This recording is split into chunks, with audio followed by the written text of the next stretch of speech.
So West. it looks like we're gonna, Live stream? Heck yeah. it's almost there. It should pop up on your screen. Mhm. When it'll should say live once it's actually live streaming to Facebook.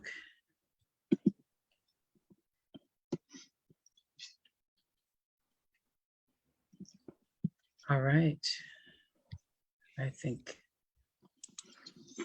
we might be there, sir.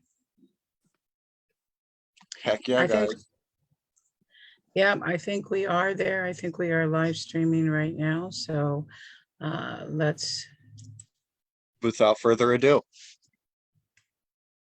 hang on a second. I'm got to make sure I don't have both of my audios on. That would not be good. There we go. Okay. So, all right, this is Ask Kevin. And so I'm going to, without further ado, Kevin, let you have answer some questions. And this is the fourth and final town hall. And there's some folks in the Zoom audience so they can ask questions. So there you go. Take it away, Kevin.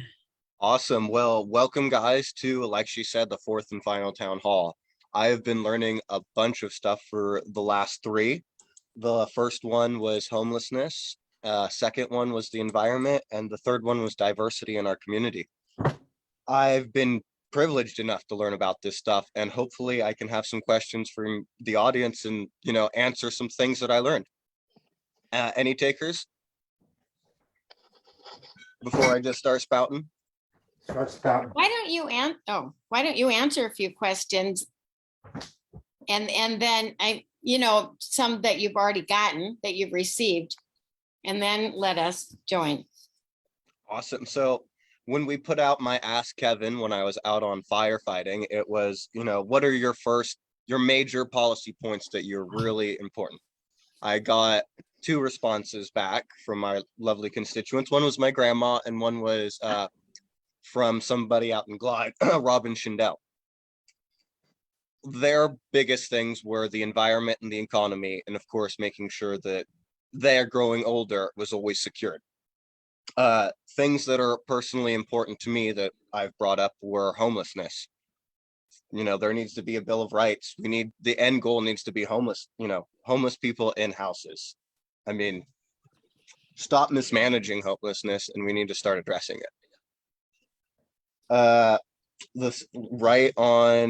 The thing I've been really running on is, you know, the lack of opportunities here in House District 2. And that's why my friends and my family are, you know, moving to better ones, economic, relationship wise, up in Portland, down to California, over around. And so the way we do that is we need a good living wage, minimum of 15, because I know when I'm firefighting as a contract firefighter or I'm working environmental jobs, I still make just above $11 an hour. And, you know, I'm doing some hard labor out there. So if they can get away with the bare minimum, we need to raise the bare minimum. Which, going along with that, more opportunities starts with more education all the way through college, in my opinion. I mean, we should be helping our youth get out there, not hindering them in the worthwhile. I see we've got some more participants here. And so again, you know, I've been spouting myself off. Do we have any questions from the audience? Connie? Well, what do you think? I mean, how do you feel about vocational school as an alternative, or the trade schools as an alternative to college? Or I completely agree with that. I mean, I never really went to college after high school. I found my career right out of it. I started working in the woods, firefighting, and eventually into environmental technician. I mean, just even in the core basics, we need to teach more core basics. I wish I was more taught how to respect my fellow human being and balance a checkbook while I was in high school. That set me up to things for better opportunities elsewhere. I mean, you might have heard that I've been talking with Lupe. She's on the Winston Dillard Fire Board about a trade school over at the UCC for wildland firefighters. There's 3 on the East Coast, but there's none here on the West Coast. And I think Douglas County would be a perfect place for it. None. Not even in California, which is like the grandmother of the wildfire areas. Not even one. Okay. I think there's one over in Georgia. I think there might be two over in Georgia, North Carolina. And they're just all over on the East Coast, which is a shame because we have the worst fire seasons, in my opinion. That's crazy. Yeah. Okay. Well, this is something we can all start agitating for. That's nonpartisan. Okay. Hopefully I'll remember this exciting feeling I'm having right now. Exactly. And it is a very important issue. I mean, just stronger than that, our fire boards are their own entities that aren't supported by really the state or the counties. And that needs to change because they're off of fundraising from their local communities and local taxes through their region. We can't, They're their own. Yes, fire boards are their own districts Yeah. that kind of operate freely without the county or anything like that. Sorry. Connie? Karen. On that subject, how do you feel about having firefighters on a year-round? It's a year-round job, so when you're not dealing with fires, you're actually doing community work that needs to be done because there's always a ton of it that we don't have people doing. And the other thing is then you're in a spot, they're located in spots where you might be having more fires and they'd be more accessible when the fire starts. Yeah, any thoughts on that? Was saying that we actually do already have a program in place through DFPA. I actually know one of the heavy equipment operators that works there full time, and they do that kind of thing in the off season. They go clean up some of the county properties and make it more fire safe. But with saying that, I think we should incentivize more people and homeowners to do it on their own property. I mean, clean up your own place to make it safer and get paid for it. I mean, stop fire in the bud. We need to fight things with incentives rather than regulations. People want to do this stuff. They don't want to feel punished for it. Another thing that's really been something that's been, on my mind is community rights. First of all, grassroots efforts are the bedrock of, America, starting from the bottom up. And I think the bottom up needs to be able to check the top. And they need to be able to fix their own problems, because I know as a state legislator and a young man, I forget some things sometimes. And, that's a perfect opportunity for people to check me.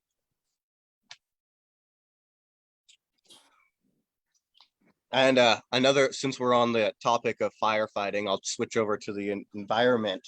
I'm a big proponent of restoring Oregon's beaver. It's classified as a nuisance right now in the state, but the beaver does a lot for streams, protecting fisheries. They do so much for they're our state animal, and we treat them like a nuisance. Well, they kind of are, but we don't need to get into this right now. Yeah. If you own property with creeks that the beavers like to chew up, yeah, you need to make some decisions. There's a healthy ground that can be reached because, sometimes they create good barriers for fish and things like that. But just like you said, local property owners don't want their garden patch flooded every winter. But there is, if you're just talking about your trees, Susan, you can always, there's metal. You can't have you tried that? Putting the metal around your trees? That are by the creek? Yeah. Al and I did that. Then more trees, more beavers. It doesn't really matter because the creek's dry most of the year anyway. Oh. And Dane, I see your hand up, buddy. What can I do for you? No, I was going to just add on to that because we did have a long conversation about water issues in Oregon and like the wells, our community buying water, a lot of people buying water, and it's not something that's ever discussed is like, how are we going to deal with these, viable solutions? Are we going to give funding towards like drilling deeper wells ours are 450 deep and they're dry 9 months out of the year now. That's a reality, in this county. And you mentioned your grandparents have the same issue. And it's like, it's on nobody's radar. Nobody talks about it. And, we need to have some kind of resolvement of like, what are we going to do to, you need water. Where is it going? frankly. I mean, we used to be able to rely on our well every year, but they added a new horse pasture across the way. And now, every year we have to buy some, which isn't, it's a shame, especially to rural people who can't afford that kind of things. They usually have to truck it from out of the area. So it's a big cost, a big waste of time, and sometimes it only lasts for a couple weeks. Susan, you're the first one up. I was wondering, Dave, where you live. What part of the county?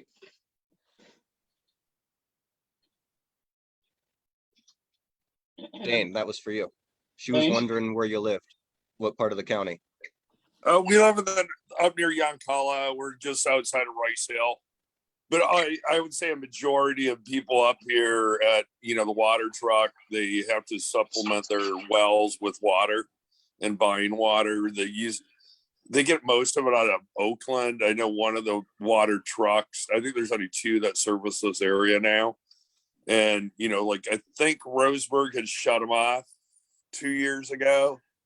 And so he can only go into Oakland to hook up to get off Oakland water. So it'd be kind of catastrophic if, Oakland decides they're not going to allow that anymore. Cause that's what most everybody up here, at least, well, we've been buying it for pretty much 9 months out of the year now. And that was just, our wells have not produced the last 2 years to sustain us.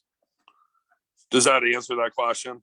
Yes, thank you. I live up here on territorial. Highway, almost to Lane County.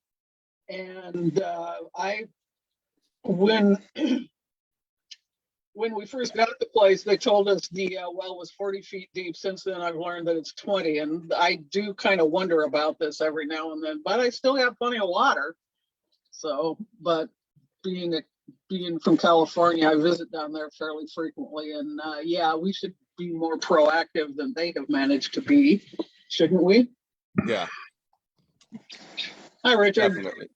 Hey, Connie, your hands has been up the next.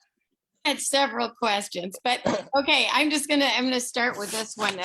They're probably all a little tough, but I was recently traveling out east and I noticed that there are very few clear cuts. Like you hardly ever see a clear cut, at least the places I was traveling, and it was a lot of very treed areas. And I see just the opposite going on in Douglas County. And I'm wondering, what do you think about that? And do you have any ideas on that? Because obviously they're managing a timber industry without clear cutting. And I'm wondering what you think about that, if there's some way that can be changed.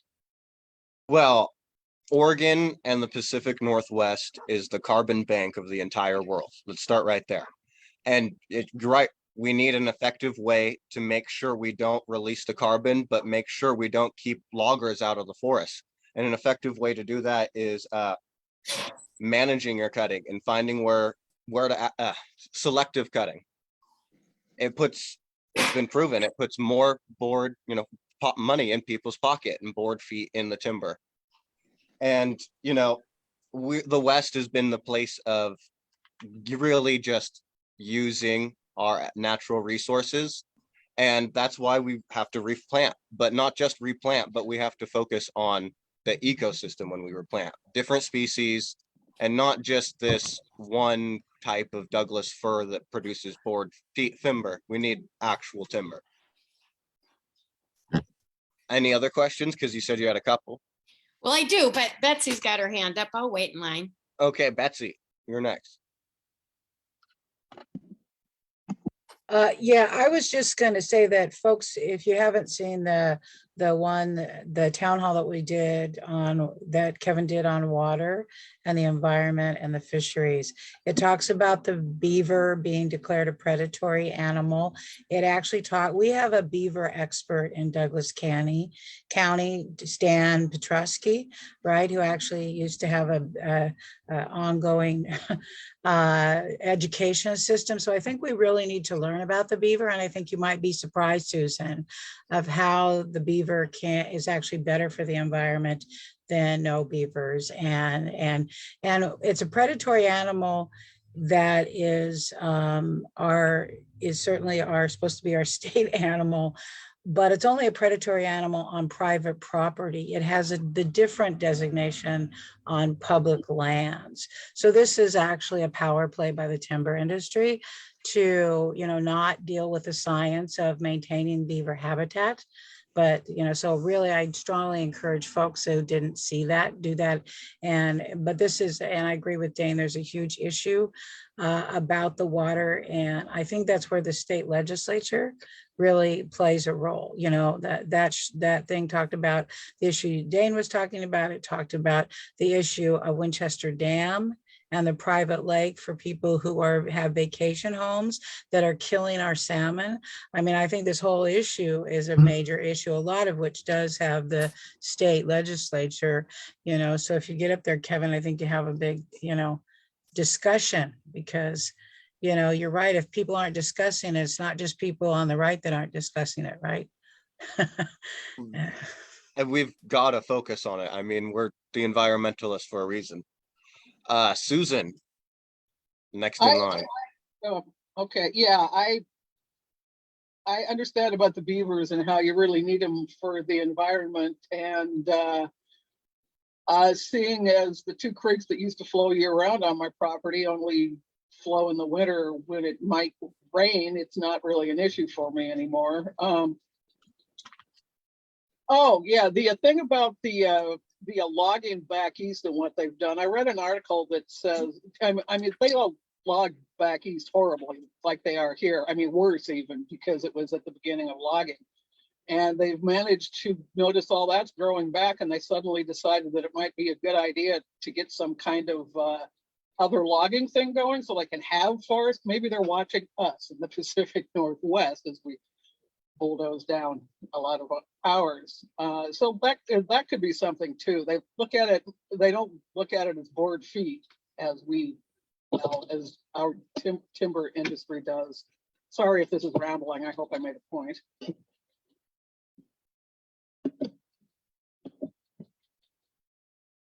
No, I completely agree. And I also got a message in the chat from Dane about talking about some of the divisions here in Douglas County, because that's right. We're a hyper-partisan state when it doesn't require to be. These are nonpartisan issues, really. And I could explain that because yesterday I was having lunch. I worked and I was down in Wolf Creek, and I was actually with these two young ladies. One's Black, one's Latino. And, I just went there. I was like, we were just talking, and she said they were both traveling nurses. And, I just said, so what's your experience been like in living in Roseburg?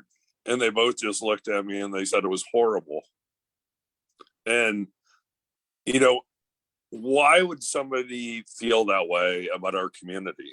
And that tells a lot. That tells a story of our community, and that, somebody that's Black and somebody that's Latino would feel ostracized. They said going shopping was not a fun experience even, and it's like, that's a reflection on us. It's a reflection on our community. And how do we change that? And it just seems to be more rampant. You think we'd be growing forward, but we're going backwards. We've all seen the articles this week on Twitter, about the N word becoming prolifically used. And it's like, why are we going backwards, and what can we do, to come together? Like, this is just wrong. We have to. I mean, frankly, I just heard from Betsy later today that at the last census, Douglas County's Latino population doubled. It's growing, and if it's not accommodated, we need people here, frankly, or we're going to be a dying community. We need doctors. We need people to care for the people that are here. And if they don't feel respected, they'll go elsewhere. Connie, your hand's up. Well, I did have another question, but so Kevin, how do you propose we could change that? We could change this community to be. We activate and we organize those people.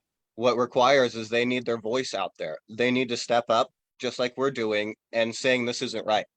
They need to better education programs, get involved in our community. And, you know, we also need to realize that we can use our privilege in helping them. I mean, it's not just them, it's us focusing on these communities. Definitely. And yeah, Well, I think to me, it's an education. It needs to be part of our school education program is diversity training across the board. If parents don't want it, then just suck it up, buttercup. But we need to educate our youth that they're not going to accept this. They got to understand, the different diverse populations that exist in our world.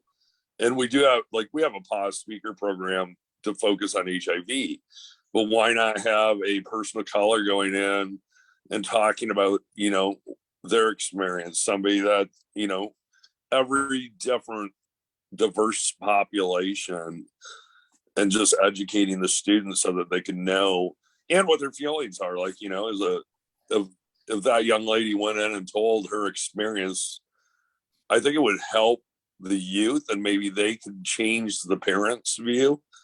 But it starts at home. We know that. And, none of us are that way, but it's still a reflection on us. And that's what challenges me. I don't want people to think that this is the worst place to live. And I had heard that when some of the Kmart managers that came in, they were immediately like, get me the hell out of here. And they did not want to be here.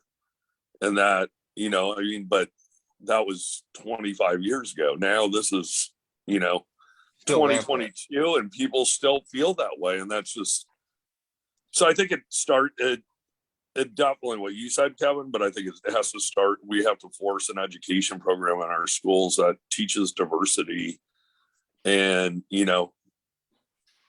a real history of where it comes from. Point on that was me and Richard and a couple of friends went up to the Bernie Sanders rally and we're talking with some Democratic organizers. And we said we were Democrats from Douglas County and they all said, tough to be there. But like I was saying, a lot of these issues they shouldn't be partisan. They are just getting there. We all want the same end result. It's just how we walk the steps to get there. And we all have different opinions on that. And that's really the value of these town halls, is listening to public input and being the public servant that you're elected to be. Any other questions, real quick? The Douglas County Democrats, exactly. I think part of that is all of us reaching out though to, even as the Douglas County Democrats that I am involved in, I think we could do a much better job of reaching out. I think maybe it's just a focus. We need to start putting the focus on in the community. Like you said, education, but also reaching out and helping them come forward. Because it's not easy to come forward in a racist community when you're not white. It's scary. It's scary for Democrats to come forward in a mostly Republican area. So I think we need to provide a little hand up there. And one of my favorite quotes ever is educate, agitate, and organize. And that gets really to the works of, the base of it is education. Yeah. And not being afraid to, stand up. Because like I said, we all believe in fisheries. We all believe that the beavers should be protected. We all want people to be working in the woods for 5 more generations. It's just how we walk those steps along that path.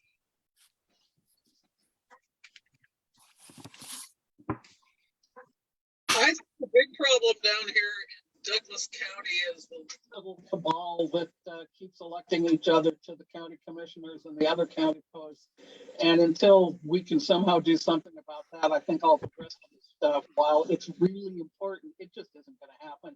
And I don't know what to do to get them out of there, sort of things that you really can't talk about. So it's really frustrating to live down here. It is. I don't know what to do. You've noticed I've kind of stepped back from a lot of this. It's because it was driving me crazy. Not feeling that crazy today, so here I am. seemed to me the thing to do with the Spanish speaking population is find a couple of people who are gatekeepers, as they say, and have a real serious conversation with them and take it from there. I don't know who these people are. And that's right. Get a base. You know, Democrats are the coalition builders, and that means building finding the people of all these different respective groups and building our coalition to elect people and get our ideas out there. A big proponent of that is the youth. I mean, when I got involved when I was 15, it was because we were activated as more as a activist, not anything about politics or anything like that. We had our goals and we wanted to make sure that we were represented. Dane, your hand was up. No, I was just gonna kind of like going on what Connie and Susan said is like, I guess what we need to do is like keep these going on at least a frequency basis, and maybe just one totally on Latino and reach out to there is a new group and connect with them, connect with the priest there in Sutherland and the Catholic Church. I think he has a big play in that. There are some players, and just like build that bridge and like let's have a community education focus and maybe make it in person across the county. And maybe that as a leader, when you get elected, you could be that, driving one in Reedsport, driving one in South County, and, different populations and different meetings just to bring them to the table and expand that education. And that's why, like I said, these town halls, in my opinion, are the most important part. Open, transparent government. We got to see what's going on, and learning from the people you're representing is the best way to start. Betsy, you're up next. Yeah, mine actually was going to ask about that, is how, part of the problem I think that people see here is who gets access to the elected officials. So, how are you going to ensure that everyone who lives in the district has access to you if you get elected? Well, if I get elected, the first part is making worthwhile community engagement projects and making sure that I'm connected to the people I represent. Like I said, these town halls are a great way to start. Having one at every single place, every single town, and different issues, whatever they want to bring up, because you're not a public servant unless you answer their questions and want to be there with them. Susan, your hand was up next. Oh, I was just thinking about the Catholic churches because a lot of Latinos do go to the Catholic Church. Which church in Sutherland? Is it Zane, do you know? Or the pastor's name? I have it at work. I just can't think of it off the top of my head. They were part of the COVID vaccination team. The OHA pulled a lot of diverse groups together to make sure those populations had access.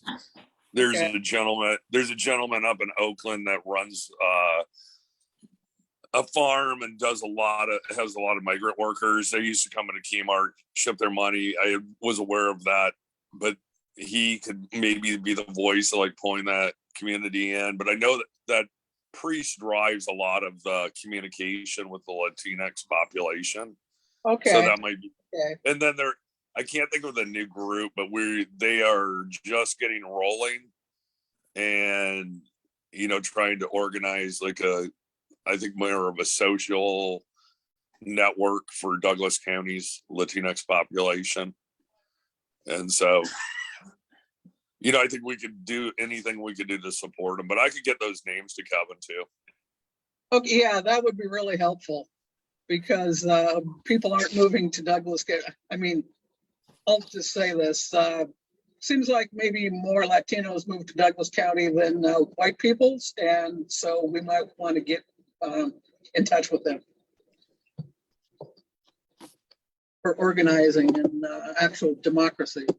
Democracy in action. Richard, you were next. Yeah, I think Dane raises a couple of good points. And maybe the thing to have an outreach or education effort is an ideal, but I think that it might be better to just invite them to come and speak and listen rather than us decide what we think they ought to do. Have them come and talk to us. I mean, that's what most of these sort of dissident groups think, is that they just want to be heard. And that's how you build those bridges. And, getting back to some points that you made, Connie, about the clear cutting. I've been in this county my entire life, and what we have here is an oligarchy of wealthy families that own mills and logging companies and trucking companies. And they have very successfully suppressed every single economic opportunity to do anything but industrial logging. And around the state, there's major changes. The Forest Practices Act has been completely redone in a lot of this big coalition with the environmentalists. But who's going to bring that to Douglas County?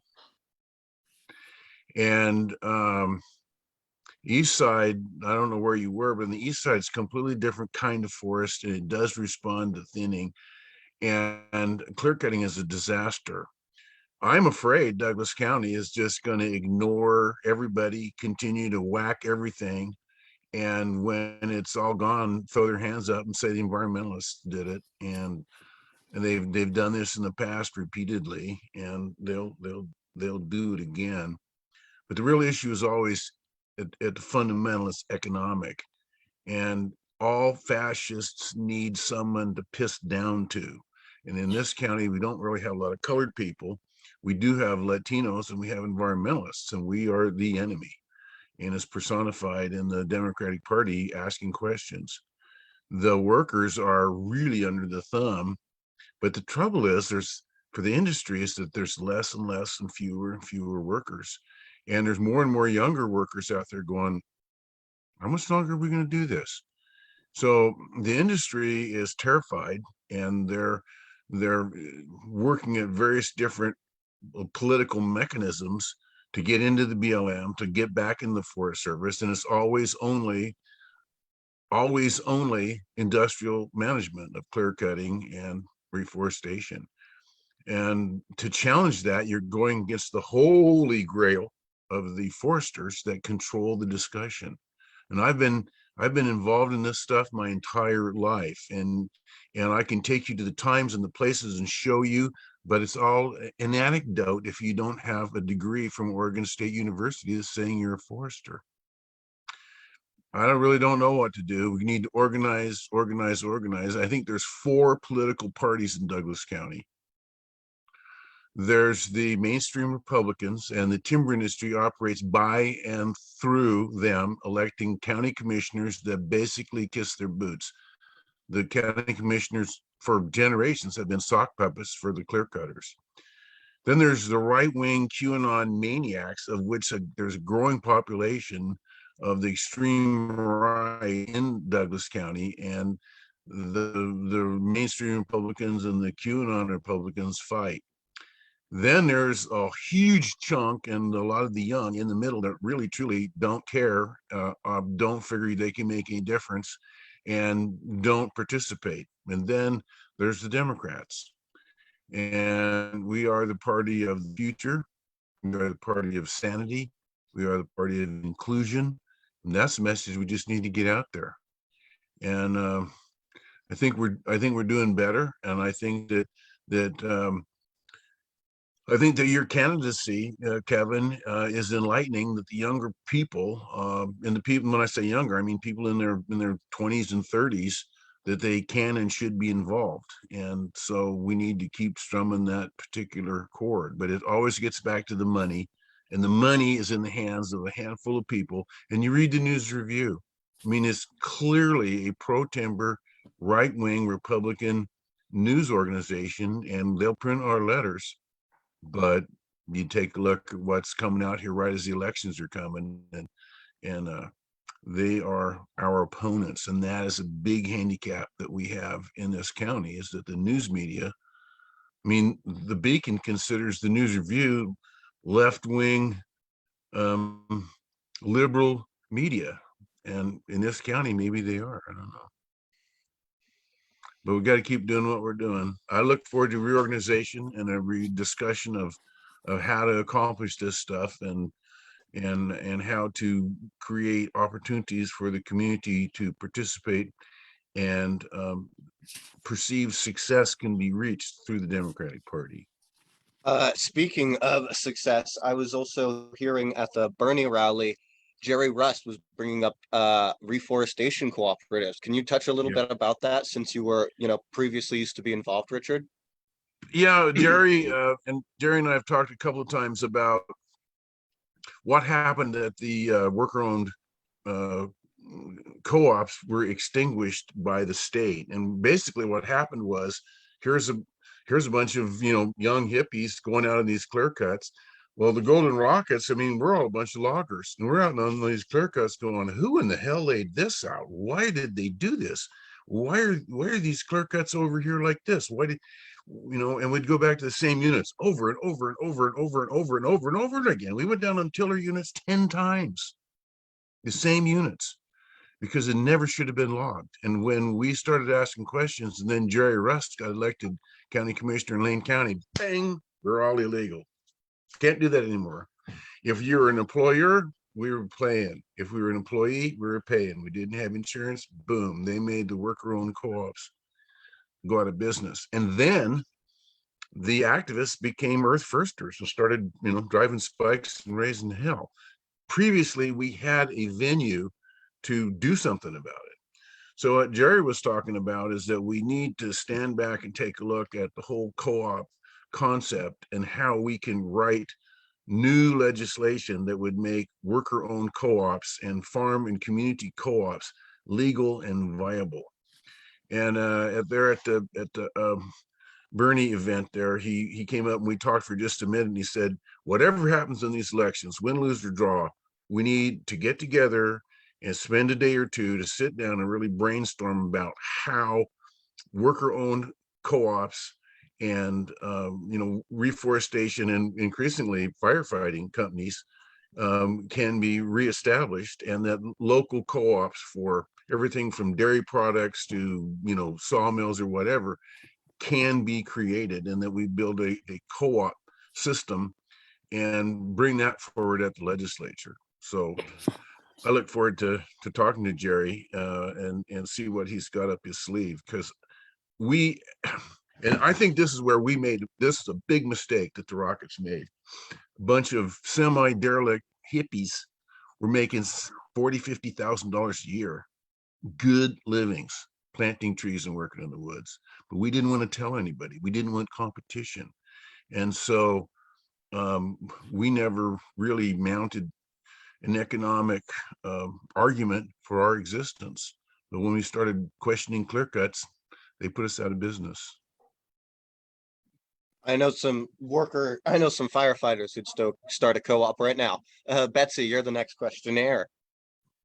Yeah, it's just a follow-up too on the issue of co-ops. My favorite economist, Richard Wolff, is a big proponent of worker-owned co-ops as a solution to the problem with a dominant structure of, all this money going to the top.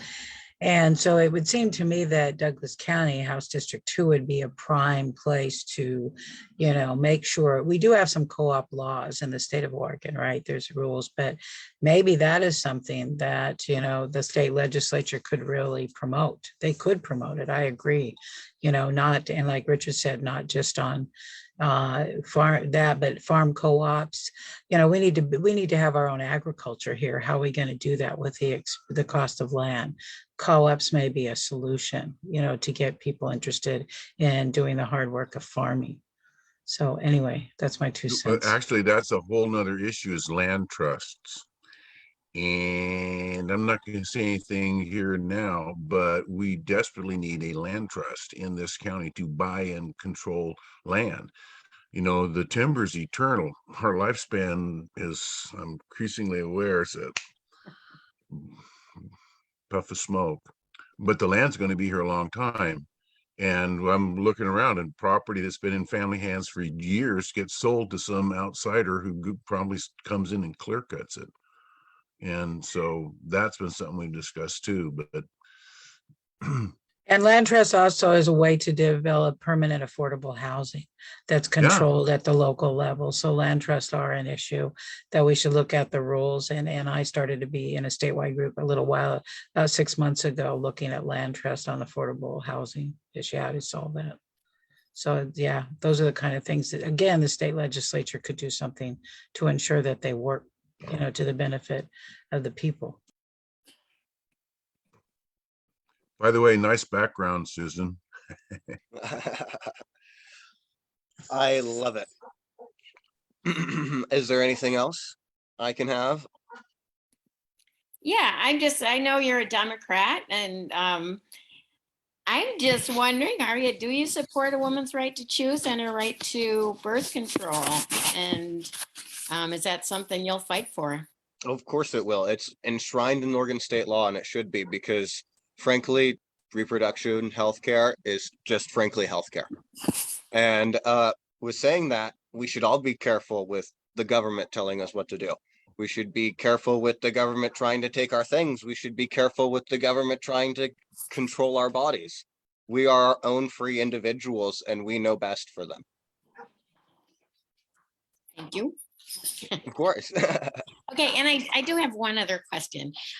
So you've been doing this, you had kind of a short run to get up to speed here as a candidate. You were firefighting, you didn't have as much time as other candidates did. And I'm just wondering, in a short spell, do you have any bit of wisdom or anything that you have?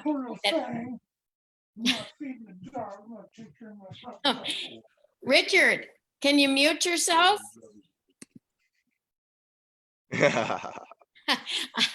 Anyway, is there anything that's like popped up to the top for you that you've learned in this short span of really having to work your butt off here? And you've done a great job. What is there something you would like to share on this journey? You said it best. I was asked to run July 12th, around my birthday, right during the height of fire season. I had just come back from the McKinney fire. And so really a thing that has been on my mind and will constantly be on my mind is our environment, which is our firefighting. How we can fight it, not just people out in the field, which costs millions of dollars and keeps our land burning, but how we can be proactive about it. And there's a lot of things we can do to proactive about it. I got one, the environment and watersheds town hall I did last week really taught me that our beaver expert actually said, really they do a lot. In all honesty, they protect our floodlands and they make our environment more healthy, to be frank. And there's some, I think it was Britt Nichols Park. There's some of it that was cleaned up and, made ready for fire. And there's some of it that's going to be clear cutted. Which one would we rather have? I would rather like the park, frankly. Yeah. Thank you. Of course. I didn't know. Anything else from the audience? Because truthfully, you're the guys I'm here for. You've heard my spiel a million times, I'm so sure. Do you have any ideas on how to increase touristry here? At least can increase the support for it so that we're not just dealing with the timber industry. It seems like we have so much to offer. We've got trails and rivers and wineries and olive. And that's where the state can be productive, because there's a lot of state lands where there's some beautiful waterfalls and some beautiful parklands that can be made. Like you're right, the state can take a hand in helping promote tourism here, because I think it was Jerry Rust again who was talking about making a park somewhere up in Lane County and on the coastal regions. And those beautiful places are why people come to Oregon in the first place. They see the pictures of the mountains and the trees and they say, I want to live there, not get stuck on I-5 for 2 hours on their way up to Portland. And a way to capitalize that is we're already a more gray community. So why not heighten that? I saw on the local Oregon travel guide that Roseburg is ranked #1 for places to retire in Oregon. you know, Really? let's use that. Wow. Richard, I you're would next. love to see that research, all of it, every question, every response. Every question. I'll At send you one the time, link. we had a reforestation contract in the Glide District. And this is all through the lower North Umpqua and up Little River and just all through that country. And we went up to as close to Steamboat. Anyway, we had like 40 units in this contract. It had all been fresh clear cuts. There was a waterfall in the middle of every single unit. Every single unit. Some of them were 10, 12 feet high. You could see where people had built little trails in, and they had little campgrounds where it wasn't official or sanctioned by the Forest Service, but you could see that there were shelters and campsites built by these waterfalls that had been there for generations. And every single one of them was clear cut. And one of them, they had a huge stand of yew wood trees that were 6 to 8 inches in diameter. And yew woods can get real gnarly and grow all over. These were tall and straight, beautiful. And it was a clear cut, so they chopped them all down. And to plant those trees in that unit, we had to climb over them and climb down through jackstraws and plant a tree down in the middle of those yew wood trees. And there was thousands of them. And then climb back out and then walk down and climb down to the next spot to plant the tree. And that attitude are the sons of bitches that have been running the Forest Service for generations. And they kissed the timber industry's ass.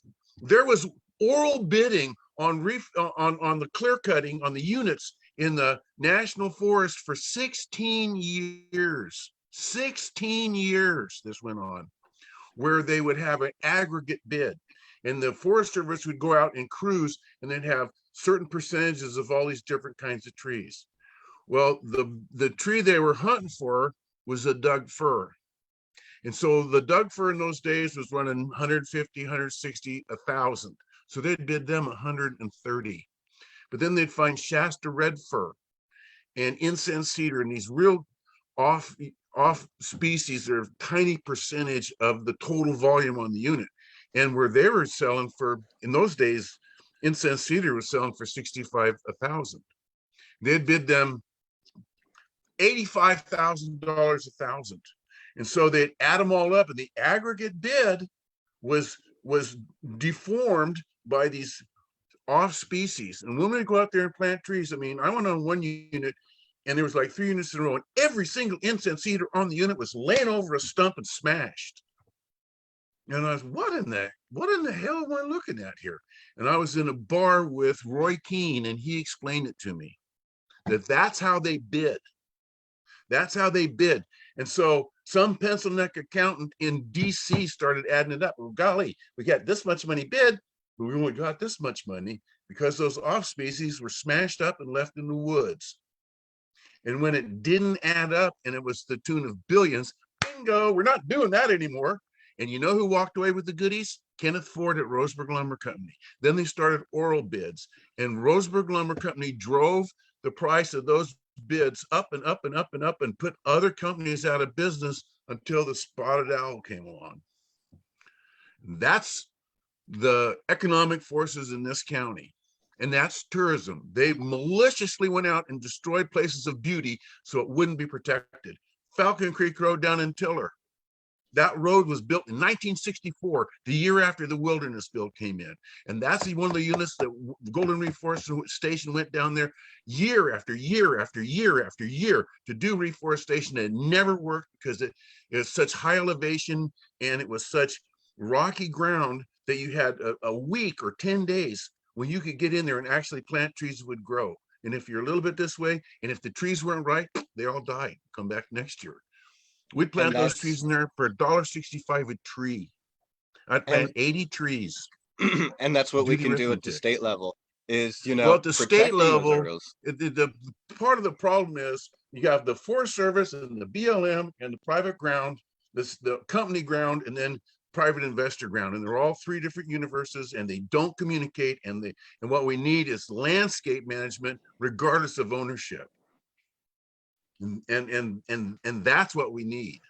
Through But the incentives. timber beast has instead of- got so much money. And you know, the other day up there at the Bernie deal, they're going on about it's billionaires and ripping off America. We got to do something about it. Not one word about the timber industry. Not one word. The only person who said anything was Wyden, talking about the need to restore the fisheries. And I'm not thrilled about oil companies, but the sons of bitches in Douglas County and the sons of bitches in Oregon are the real estate investment trusts and the timber industry. Not one word about it. Because they're big money. Exactly like that. Anything else, guys? Anything else? Yeah, one other thing, as long as I'm ranting and raving, and I have said this in public on numerous occasions, and not one time has anybody ever said, Chasm, you're a liar. Chasm, you're a dumb son of a bitch. You don't know what you're talking about. Not once. When I was on the Tourism Development Commission in the 80s, we had some really great ideas about races and how to encourage small businesses. And we had some ideas about grants for monies where they could go and have a nice sign made, hand painted and something really attractive. But all the commissioners wanted to know was, where are the scenic roads? Where are the roads that can go from the freeway to the freeway and connect in? And what are the scenic roads in Douglas County? So we worked for several months and named these scenic roads. The following spring, Roseburg Lumber Company, Sun Studs, and the Bureau of Land Management clear cut every single one of those roads. And I've said that in public repeatedly. Not one time has somebody ever said, Chasm, you're a liar. And Not like you said, once. it's the timber industry here that's Well, basically they don't owns want us. tourism. They don't want tourism. They want the fish to go extinct. They don't want any other option but their option of clear cutting. But the evil truth is the trees are not growing back. And you see these truckloads going down with little tiny trees on there. And those trees, some of them are 40, 50 years old. They're not growing. The volume is not there. And they're logging there while they can. And they know they're going to get stopped or it's going to be over.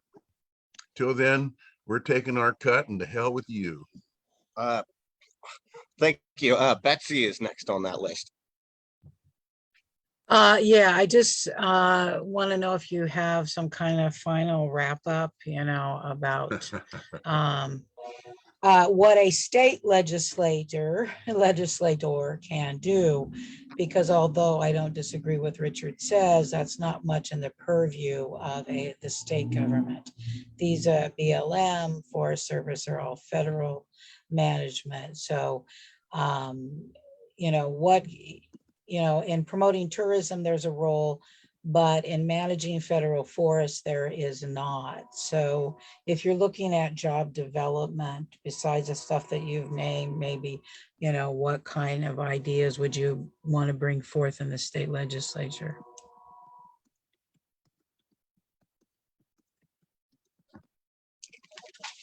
Well, that, like Connie was saying, how do we keep our forests here and how do we,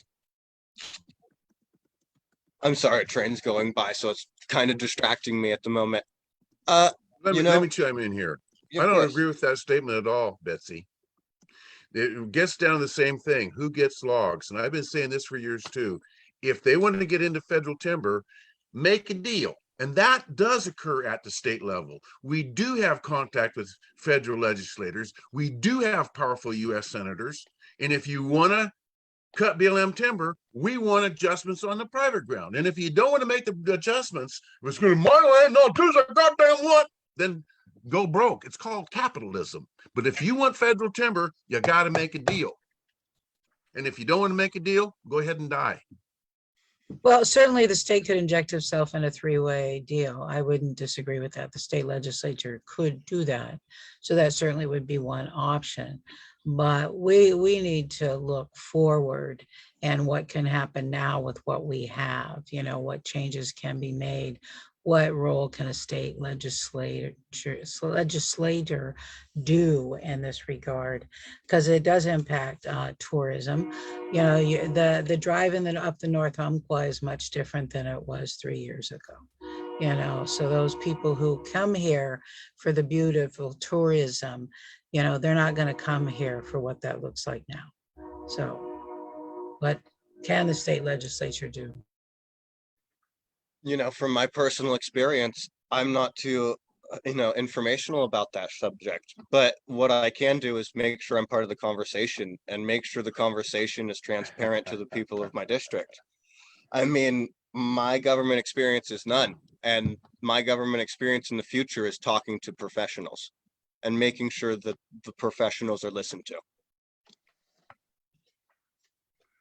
You know what, Professional Kevin, I what? think that's your main talent is you're a clean slate. You're not going to be coming from a jaded view of listening to the same stuff over and over and not having anything happen. I think the fact that you're young will bring in more young interest. And I think the fact that you are going up there to learn and to be part of the conversation is a huge deal because you're new. And most of these, like Betsy said in the beginning, I was only, well, I think I also brought this up, is I only got, interjected after our previous nominee dropped out. So all these talking points are living points that I've gone through in the last couple of years. I was homeless after last fire season. I've been fighting these fires. I've been, out there logging, honestly, Oh, Lordy. pulling green chain. So these are just personal issues that I think are personal issues to everybody.